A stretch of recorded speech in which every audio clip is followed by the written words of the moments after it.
ശരൽക്കാല സന്ധ്യ കുളിർ തൂകി നിന്നു മലക്കാവിലെങ്ങോ കുയിൽ പാടി വന്നു.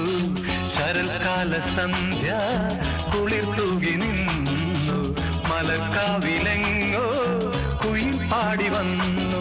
കളിയായി ഞാൻ ചിരിയായി ഞാൻ പറഞ്ഞാലും അത് നീ പാലപ്പൂഞ്ചോട്ടിൽ ജലദേവതേ അറിയാതെ നീ കരഞ്ഞില്ലേ, അതിനായി ഞാനോ നോവുന്നു.